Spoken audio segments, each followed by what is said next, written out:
yafa tunalew alisa ay yafa aya bolo di nyoma ay kamana ginebi malidew akana bonu mo kopro jegina ta kesu ko sarani malikera ma ni nyore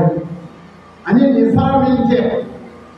saray mbena bolo o de kira o kira sege akira fasay on kira sege do akira ku yere on kira sege do so sarani ne be tache wallahi mo ka saraw ti nyako dota bi be yoro do mo ko be doy dota bi be ko mo su sabwe ngai ba chete mungama benga mo ka be na fara su fara ka da beta ka be buma ne ba do tabati na soro bulula maddo ay bulu di nyoma ma ti bay nya ko yo ni nya tira to to ya ku ba fe ja je jamana wero fu ni do ka on fle maddo ubeka ka on fle on mena na ke miye on mena mu to da ni ona on mena mu ne sumani no we maddo on ga jamana ko ne jamana miye to da on na ya ko ya ga ti jamana ya be ma jamana ya sina ko jamana ala ni jamana ye ala ma ke jamana shi ola wa ko ke do ko te abdullah kana soto la ne ga so kerefe dugu mi mani de bi jamana ron akone ma ako ala kuda do ko ma se ka shima ka so ala kama ka tle ka so ala kama ka dumini ka ti ka so fu ala ku do ni malite ne ko to ke ga ke me di akone be mi nga so akone ne de ke ta duro aka so telma ka ko jara ne ko ni nyamo ke ku mali ka to da mu ko fana la ka ke ada ma ku mali ako ngama mina tumini mino ako kalikili kana papier ko mina shisoni kono ako kalikili kana papier ko ako ayi ibika séjour kenga so ita do ko do ko ako ale ta do bi ke je yo shini malite kali mo ni nyama mali do to ko ni ko ne asili fle wala ka ko ngam fe ya ma ba ka de me ya ku be te kana ma ka so abi fa ko suga kana ka so ibi bara la ka so ka ka forosha abela ka ta forumu do yire ida o forumu ki ta ki yire ibe na so ibe na bara la be ta ki yire ngam si da bi ka forumu ngam nu mele na bi ka ni yire ita ki yire abi forumu suka o suka do bi na foro foshi ka ko fo ata so fo wari be sara ko bi ke jamana yi mono ya mo ke de ni bana ako jaade ma fe ya o tuma fora mali ni ma ko jatigi jamana shi fe mali ko la gella ka sa sheki je mi shi polo kono Afrique du Sud ame shi polo ngono duwo je mamu be sokolo ami ubi nyon ubi na fote ka tino tebe do mais seli do mundo ama teri ka sigi ka nyogo nye do ba fo do mo me se wono no ko se mi shi abana mo ya te sigi ka fote fo di rete bonte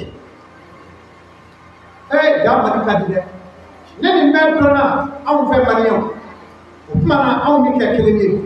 ebi boy bi ka potota ebi sira kumile ebi do ba kariyo na moto la dro ka nyonga fariti abi nyon ye da fle che jamuduma ne jara e do krawli jara fe fa be lo ima shodo de la ye ka fariti ya do ba ni maniyo de be ala ni bonya mi di mari wa ma di je jamana shi ka jamu ke bogala ka flaki jamu sinangudo ala yo di bari mo ama di je mashi wani sinamu ya ngama ma ti kanu we sinamula aw ye flamu ye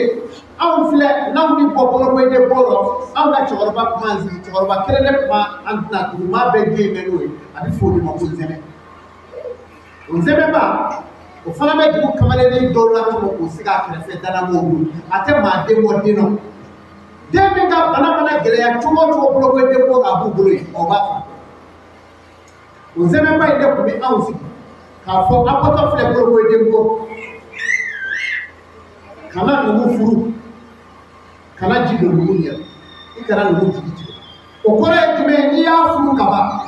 kuna do bina ke abina senyo mo furu kono ibe ki banyela ni yo ke mandila ne o je ni kana no furu no ni na jira ko kula kana ki banyela wa jeli ko tora i kana jeli jeli ni jeli fama fenini to no ka to ko ko i bolo o bo i ka kla i ka jeli ta damo i ki ta de baya na te jeli ni ka de baya ba di jeli ke ma ka ta na no kera o yera ma mi na ko ala kira sallallahu alaihi wasallam na do na ala kira ka so sufe nane ala kira baya fu so wele akongulo ki mi ma ngoro ya no e bugu awa bugu ku sabayi ate bo sababo amugu ku sabayi akanga mo kelele fa amini ngeto wodo mana sista akwa musoma akwa glaka no ya mbo ni ya glaka na dimini wakila ami yele ifa anga bolo domine na ni dange ka ke ko ma ba ma dange amolo bi gesha bulula wala sana dumini ni bolo domine na ni dange buka ka do nange dumini ku sabayi ngedi ka dibila ka do kifa akra na fu musu bi ko da nange mu ka ta ngagale men ye ketati yen ne faye ko kira ka seba to me anya saka to ko fa saka fa ale ka mulo to bi ka ken naji atuma aya sigita na muso ye ko ye fle ako sugo ngadi amu sugo ngadi awu sisa nanya ni nwanda baraji so bi anga karsa flanzi dala mo do e anga jikata do mo no ya du anya sugo nye kaba o ya mo atuma bai no ya du do amu baraji so yesu go imla kasai do na fu so ya dai o ya fle akon yesu go mai anga karsa raje anga karsa ni na mi na so misila ka no na ka jema ya fona ni do amina baraji so wala o kafsa sugo ni ya bla ka do ma so when you know kele ko to kele la fo na du ko na du ni yesu go ni da hasi ala ya sharia di ku kira sega di yesu go atamena du du ko ala ya baraji ku bela jere ko mi ngira fu siriya baraji islamu ma mali de ya ni mali yo ka ya fa ko ma mali yo ka hine no na ma do selmi de mena sisa la ya tu nya mo me do yo ko bi fa ka do ka jo do dara ka kla fanda wo ko wonje alisa amaba jamana ifame du dura tola kete kete jamana ifame ko la setuye setu ka hine mami kiribi na cha ka du ko no fe atoka fo sefo tinye ya ka du ko ngele ke so setu ala je ka ya fo ko ala ka mai ko ka du ko cha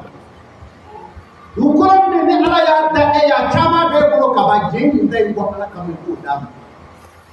mana shewa maru sidibe la dirigami men fo ka fo mal dew nyana wala tusaluna yawma izin annabi ma bin ni ngay kat ay mawla allah kada ka sanan so bajo kle mi be ka yele o kle tere abi do gogoro mi no o gogoro yi ni ngala allah hara yeli so to so lay awel borami adorme kele borami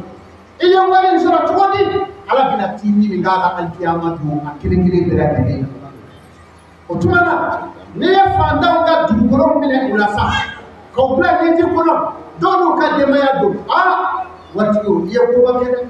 itana je ka yafa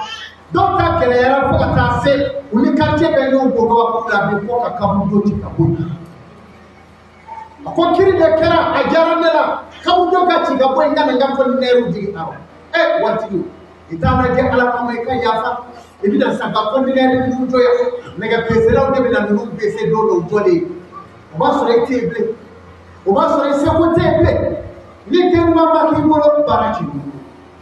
itana je ikahine ikanu na kaburu jo to bolo ala e na foro ni je we kata kaburu jo ko ni na du mo ala kam ikafanda du ka du toy ikacho bolo ala kama nya misiruye o misiru tole be o ba fa ka chika boy ka chika ke munye ka ke setu ka endroprise ala emile seti itana je ko ko ka kabundo ko ti ka endroprise do ma shugal makula uya bara ni je bora ya udale be no de alkiyama re de bina ka fara tuka yani ka jumange iti jumange ka ta fara ka wala tazu wazratu min dhikr ibn bara min ke je bora ikele ne bina ka do ta alkiyama do saya profe mana ka ni setu fe wali ya mu be jamana kono ani kire bina sɔrɔ maa caman bi kaso la bi k'a sɔrɔ hali kirikɛla t'a kalama ka bɛn ka dɔrɔn setigi dɔ fɛ ka kɔnsi di dɔrɔn ka papiye dɔ bila k'a bila ka taa kaso la setigi o y'o min kɛ i ka hinɛ nin na ala kama a ye kaso kɛ a ka denbaya kɔfɛ a dɔw bɛ kaso la tiɲɛ b'u bolo nka a bɛ kaso la bi i tɛ hinɛ o dɔw la i k'olu bɔ jamana ka kiri bɛ bɛɛ sanfɛ mɛ kiri min bɛ dilan bon kɔnɔ k'o kiri bila ka taa setigi k'a lajɛ o k'u ma bɔ olu la o tuma na alisilamɛw n'an yɛrɛ ka biɲɛ bolo minɛ nin cogo in na baara bɛ ɲɛ silamɛya fana la fo ɲɛmɔgɔ bɛ ka ye silamɛya la o de y'a to bi an bɛ maa min sɛgɛrɛ ɲɛmaa de ye silamɛya jigila bɛ arabiya a jigila arabukan na nka silamɛya tɛ arabuya dama ye jogo ɲuman bɛ farafin dɔ la yan kabini seli in tɛmɛna kunu farafin dɔ ka san wɛrɛ laya a bɛna min fɔ a ba ye a bɛna min fɔ a fa ye a y'a dɔrɔmɛ 2 bila i daminɛ ka ban arabucɛ kelen bɛ se ka saga miliyɔn 1 sa a se b'a ye mɛ a tɛ foyi san ni dulɔ tɛ o tuma ni arabuya kun don baara in bɛ maa min ye silamɛw ɲɛmɔgɔ ye emira ni muminina n'ale ye silamɛya yira anw na a danbɛ yɔrɔ jumɛn a danbɛ madina minna kɔnɔ madina a danbɛ so min kɔnɔ a bɛ fɔ o de ma ko babu salamu o babu salamu ye jumɛn ye o de ye kisi bonda ye a dalen bɛ arawda kɔnɔ n'i donna babu salamu kɔnɔ i ɲuman bolo fɛ i bolo b'i la so fɔlɔ min da kan o de ye babu ayisa ye an bɛ ayisa ka da n'i donna yɔrɔ o tuma na ni baasi wɔrɔla ka bɔ yen ni adamadenw girilen i b'a fɔ ko misiw girilen don mɔgɔ nɔfɛ maa tɛ kɛlɛ ye maa dɔw burusi bɛ ɲɔgɔngɛri bɔ fo ka jabi don burusi la pakistanɲɛ ninnu i bɛ dɔw ye burusi t'u la kɔlɔsi bɛ dɔw kan na an bɛ girin o yɔrɔ in nɔfɛ n'i sera k'i bugu arɔsigiri ɲɛ fila ka maa dɔ sen fila kɛri k'o bɔ ɲɔgɔn na a tɛ dimi i kɔrɔ a t'i tɔɔrɔ k'i tɛ da o yɔrɔ la ala kira kali la ko ni maa min ye ala ka fila ka yɔrɔ la k'a bɛ komi i serila a gire sarikɛ kɔrɔ ala k'a nɔgɔya kira da b'o yɔrɔ la a dalimɛ ɲuman bolo fɛ Abubakar Sidiki daba kɛrɛfɛ Seydina Umaru daba kɛrɛfɛ olu daba yɔrɔ min na n'i bɔra o da fɛ i bɛ taa bakiya ka muso fa fɛ a bɛ fɔ o de ma ko babu la ala k'a nɔgɔya ne ni aw bɛɛ ye o tuma na sa maliyɛnw bɛ yen sisan an bɛ yɔrɔnin minɛ u ye dugawu sugu bɛɛ kɛ Mali o dugawu min donna maa ɲini ala fɛ ne ni aw ala kana dugawu kelen di Mali ala ka Mali kisi diɲɛ ye Mali bila jɔn min janfa jɔn yala bi jɔn ye ala k'a ci ka bɔ Mali da la ala k'a ci ka bɔ Mali da la maa min ko jɔ bɛɛ kɔnɔ mɛ diɲɛ la min jɔ maa bɔ man di o kɔnɔ nka ala ni kolokɔrɔ Mali in bɛ yan u ko ja u ko jɛnɛ u ko tumutu u ko diini u ko awa yɔrɔ u ye yɔrɔ bɛɛ fɔ tubabu ale sirama jara ninnu barika la wɔlɔni karamɔgɔw barika la sulasirikiw barika la an dalen b'a la ɲɛna karamɔgɔw barika la o tuma na an dalen don a la fɛn o fɛn n'a bɛna Mali mɔ ala bɛna sumalen don a baasi foyi tɛ don a la o tuma na an dalen don a la ka da la an da ye tiɲɛ ye an da ye tiɲɛli yɔrɔ min ye o de ye ala ko ye n'o tɛ sɛbɛn foyi t'an ye o tuma n'o ko nana k'a sɔrɔ malidenw ye ɲɔgɔn bolo bila n'an ye ɲɔgɔn bolo bila jugu bɛ dɔ bolo minɛ k'a kɛ n'o ye ni jugu ye dɔ bolo minɛ an tɛ se bilen dɛ malidenw a ye ɲɔgɔn bolo minɛ i ɲɛ bɛ cɛ o cɛ la k'i jamu ye tarawele a den dɔ bɛ dɔ ka du kɔnɔ n'o jamu tɛ kɔnɛ o jamu ye kawasibe i ɲɛ bɛ maa o maa la ka jamu ye kɔnɛ n'a den bɛ du min kɔnɔ n'o tɛ cogo la ye a jamu bɛ du dɔ kɔnɔ o ye maraka dɔ ka du ye o tuma maliden bɛɛ furu bɛ ɲɔgɔn ka du kɔnɔ yen cogo maliden kelen ka bɔnɛ o tɛ maliden ka hɛrɛ ye ala ka malidenw bɛɛ ala ka hɛrɛ k'an ye ala ka sanjɛ man d'a ma maliden bɛɛ ka yafa bari wa amadu ma an ye maa minnu tɔɲɔ kuma cogo la bari diɲɛ hakilina fɔ ye an bɔra sisan vote dɔ la a fɔra an ka hakilinaw fɔ an y'a hakilinaw fɔ an ka tɔɲɔli binna maa min kan u ka yafa fɔ ala kama wa n y'a fara bɛɛ ma koyi a ye yafa ɲɔgɔn ma lahara dɔ mɔgɔ bɛ bɔ ka bɔ mɔgɔ bɛ ta ye o ye maa min ti yafa mɔgɔ a bɛ fɔ de ko mɔgɔ bɛ ti yafa i banna ka yafa maa hakɛ maa caman bɛɛ kɔfɛ ka na e de bɛ to kɛnɛ in ka yan yanni o tigi ka na a bɛ kɛ komi bagan bɛɛ bi sa ka baganin kelen min sigilen to garaba la a bɛ k'o de ye kɔngɔ b'i minɛ minɔgɔ b'i minɛ e bɛ mun na yan ayi o tɛ dɔwɛrɛ la yan koyi diɲɛ kɔnɔ o tɛ yafa maa ma a ko a tɛ yafa maa ma o bɛɛ de bɛ na sɔrɔ yan a ye yafa ɲɔgɔn ma o de kama ni ala y'i sɔn maa minnu bɛna sɛgɛn kiyama kɛnɛ kan o ye mɔgɔ dama dama ye nafolotigi ani setigi ba awa ani masakɛw minnu bɛ mɔgɔw ba awa ani maa minnu bɛ yafa mɔgɔw ma hali kiyama kɛnɛ kan maa bɛɛ bɛ na taa awa kiyama jɔ kɛnɛ kan ala bɛ yafa mɔgɔw ma k'a sɔrɔ olu bɛɛ bɛ ala bolo i ɲɛ bɛ masa solomana ninnu na masa solomana maa bɛɛ kiri awa maa bɛɛ bɛ labila ka taa k'a sɔrɔ solomana ninnu bɛ yen kitabu do na ka du be sawa bina ni ke no na ko ka fa iga na bule ko atu ye dino mba ye bomba ye de me mba solomana yu mba atu di mai ga hagati fe ni jine ga hagati dikana wele njo la atu shani kube atu ni ye soke wuli soke keme fale ba keme no wuli la abi sigoro mina ube fili bolo ye awa shani na ye bolo geriye na ubi tati bolo gogo kaka shani bolo de kudu o shani bolo no na pali halala biabe solomana de ni ga ni kili bela o ba so na bi mo be da ga alijina kula le kele bubuli mane mami nyabora soro fe na sai nyabora kubuli fe alimami bora ka fo sita ko fe ni ube ko mo be lo kan fe ni ube mo bi kila ka bo mo be na sanga so karu kanyina kabu ni ala sanga so timo tire de flay bulu de fen tire tudu o de flay bulu e bi to ka sanga so flay ka laje ka jilifu kana se di bulu ma ibi na da fe mi no ya so passe mali nana fila dima fendere du imala ke furu kana se fila du na da do lo yo no ya suka se ni boy ka ti toy ka dara ibi tay na de do lo ka ko so adwara ka ba ya je on je nabi na bodi na ile fe do isu ka shika wallahi tere shi ti ile ka ta sore ma sa fo ile shi ka parce que yora ti mo kaba kabi ima safala iye modi be se ka chenji nyala mais ala tumi no yaye isanga biska dala do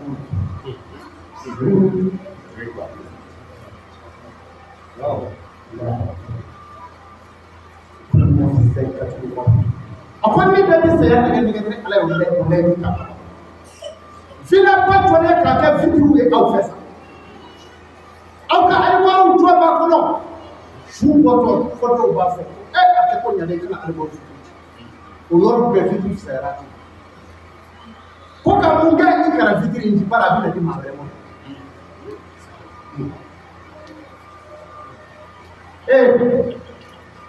ebi na jigi ka bo sabe ibe ta dawro mi na o ke na dawle wele au ke na na faiwa o au ke na na baiwa na je na na ayo mai ngoro de ni gira ka fa shuda ne ra bolo de fa shudi ka mere chew ka shere ya ne ko ni na ko de ayo tafli mawka kele baraka mine no fe abuni ne fo mo bi kala no fo bolo ci no e ka ta ba dum ya sai ka biya dane ngi do ba e ka dum dane machine de dane nda ke yo do ba ni ko ka munge anga ndilia anga datu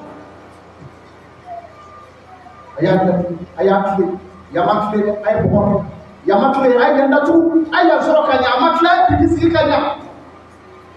ay na bigin do woni do be ya ko datu kana fiye yembe yembe inna mali hayatu dunya laibun wa laibun jeni na maya yenye tulonge anida kumena ni afa femo fe tole na be bi badu ngolo dunu be tunu ne aw fora bi ko dunu ni o ko ko jo sisa billahi ni o ko ko jo hamdala kile kabu jo ba mako ni o ko ko jo o be ni ka cheya ko ko kai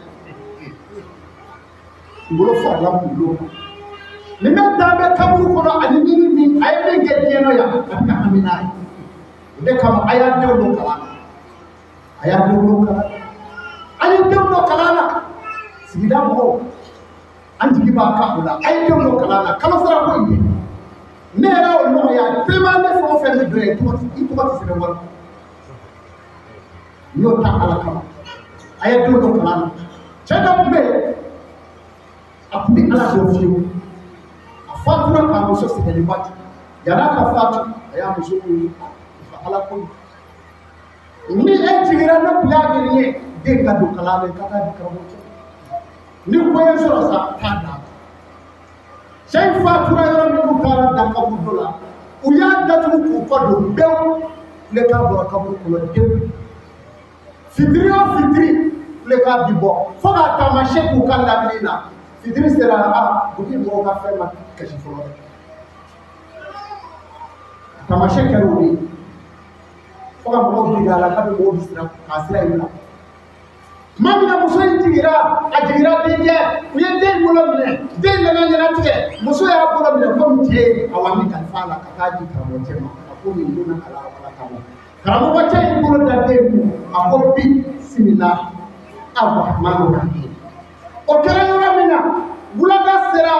kulekan ma bɔ kaburu la o jugu tɛ kulekan ma bɔ kaburu o kuma na hakilimaw ye ɲɔgɔn fɛ a ko nin ko nin bɛ cogo min nka nin n'a yɛrɛ u sera muso ka so kuma i cɛ komi ko in kɛra ka bɛn ni e cɛ sugu la a kɔni bɛ bɔ kaburu dɔrɔn mankan bɛ bɔ an kɔni ko e cɛ don mankan tunu na muso kɔni ma fɛn wɛrɛ kɛ a kɔni mun y'a kalifa na n'a fatura yanni n ka di den ka taa di karamɔgɔkɛ ma n taara o di karamɔgɔkɛ ma tile 3 ye nin ye karamɔgɔkɛ ye bi da minɛ ka don min na aw yɛrɛ ma mankan bɛ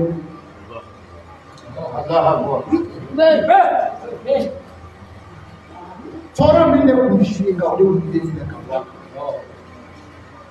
ala ka maa ɲuman dɔ bɛ yen walitu dɔ a fatura sugo la a dalen bɛ sugo la a sugora k'ale fatura a taara lahara jɔyɔ kɛnɛ kan a ko an ye jamakuluba ye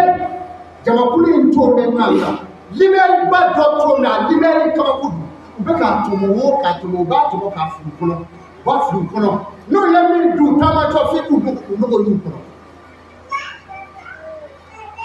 ni libɛri tɛ maa min kɔrɔ i b'a ye o bɛ taama i b'o di bilama taamatɔ ye o ye maa minnu b'a ɲuman kɛ a gɛrɛla o yɔrɔ la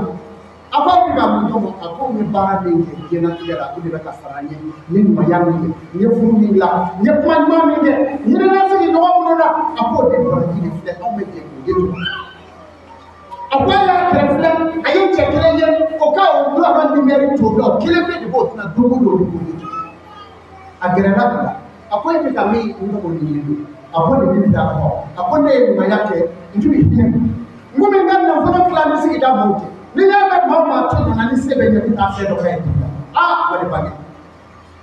bari ala ko ten k'a ye hinɛ ɲɔgɔn na bangera kɛnɛ kan walima a y'a kɛ dugu o fila de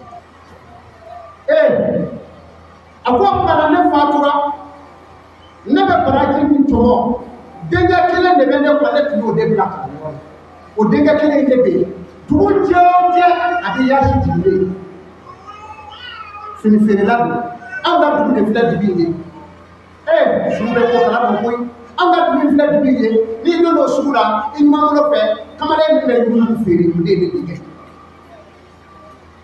cɛ nana kuru ka bɔ sunɔgɔ wale tu kɛ a ko alahu akibar jaa ne ma sa dugu jɛra a wulila a ye sugu sira ma a taara se sugu in don na a bɛ ka taa a bɛ ka taa a bɛ ka ɲuman filɛ a ye kamalen dɔ ye o bɛ fini de ta a b'a fɔ i bɛ yugu sa wa n'a y'o kɛ a bɛ ka kuma a daji jukɔrɔ a bɛ ka kuma daji jukɔrɔ walidukɛ y'a ɲininka a ko kuma na i bɛ fini feere la nka i bɛ kuma la i sen fɛ dɛ a ko ɔhɔ n bɛ kuma la sen fɛ ne fa ne kelen de tun b'a bolo a ye ne bolo minɛ ka bila kalanyɔrɔ la n ma kɛ maa y'a ɲɛna kosɛbɛ a fatura n y'a ɲɛɲinɛ diɲɛ don o don bɛ yaasi jigin a ye n b'o de la tan hali feere yɔrɔ in la yan n bɛ yaasi jigin a bɛ wuli o n b'o de la tan walidukɛ y'i bolo de da la walidukɛ seginna ka taa so suba nana da la k'a fatura a taara alikiyama a taara sɔrɔ maaw bɛ ka nimɛri tɔmɔ a y'a sɔrɔ cɛkɔrɔba in yɛrɛ fana bɛ nimɛri tɔmɔbaw kan a gɛrɛla cɛkɔrɔba in a ko ne delila k'e ye i bɛ nimɛri tɔmɔ la yan i kelen bɛ mɛ n farala jama kan bi a ko tun dɔwɛrɛ dɛ denkɛ kelen kun bɛ ne bolo o de tun bɛ hɛrɛ in bɛ kɛ ne nka ale fatura mɔgɔ ma sɔrɔ a kɔ bilen min donna kalan na mana baaraw tigɛ baara ɲuman tigɛra kɛlen sisan ne de faralen ye n yɛrɛ ye ɲumanya min kɛ jama a y'a denw don kalan maa salen ko i ka baara bɛɛ bɛ tigɛ i ma mɛ i ye den min don kalan na maa d'a ma o y'a ka den don kalan na nin y'a ka den don kalan na wa diɲɛ bɛ jɔ ten ka taa wa o ka nin taabolo di kɔnɔ ala ka hɛrɛ k'an ye ala ka yafa k'aw ma ala ka hinɛ o la nin ye wa kumakan lajɛli ka fitinin ye k'a di maliɲɛnw ma ani silamɛ jamana bɛɛ lajɛlen seko amadu sidibe yɔrɔ ka bɔ sabuɲuman na assalamu alaikum warahmatullah ala ka kuma wɛrɛ kɛ